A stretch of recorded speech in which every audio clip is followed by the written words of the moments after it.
पहले तो राज्य के बाहर से आए श्रमिकों को 21 दिन तक क्वारंटाइन सेंटर में रखने के बाद उन्हें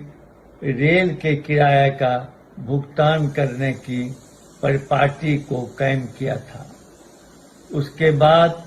उन्होंने वहां के कुव्यवस्था को छुपाने के लिए मीडिया कर्मी के भाइयों को जाने पर रोक लगा दी थी और जब वहां के श्रमिकों ने कुछ जगह आवाज उठाई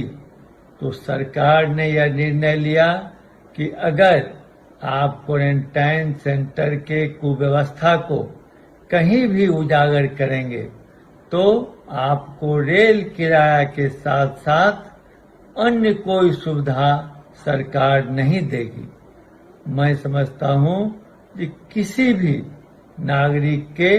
अधिकार पर यह कुठाराघात है। मैं आज भी सरकार से आगाह करता हूं कि यह जो पैसा है वो किसी एक व्यक्ति का नहीं है, इस पर राज्य के सारे लोगों का अधिकार है और उसी अधिकार के तहत आपका कर्तव्य बनता है कि आप उन श्रमिकों को जो आज महामारी में इस बात की आवश्यकता महसूस कर रहे हैं उन्हें मदद करने की व्यवस्था कीजिए। या आप उन पर कोई उपकार नहीं कर रहे हैं, यह आपका कर्तव्य बनता है। पहले तो राज्य के बाहर से आए श्रमिकों को 21 दिन तक क्वारंटाइन सेंटर में रखने के बाद उन्हें रेल के किराए का भुगतान करने की परिपाटी को कायम किया था।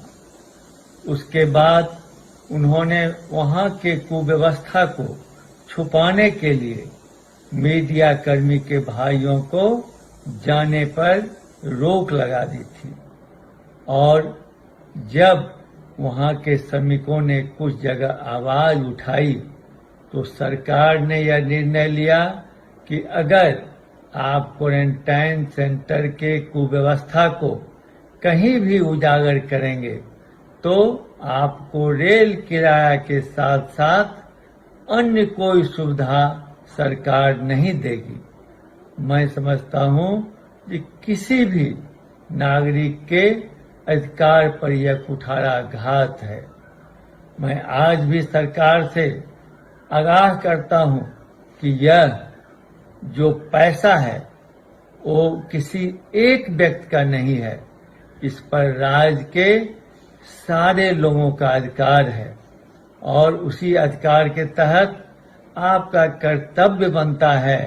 कि आप उन श्रमिकों को जो आज महामारी में इस बात की आवश्यकता महसूस कर रहे हैं उन्हें मदद करने की व्यवस्था कीजिए। या आप उन पर कोई उपकार नहीं कर रहे हैं, या आप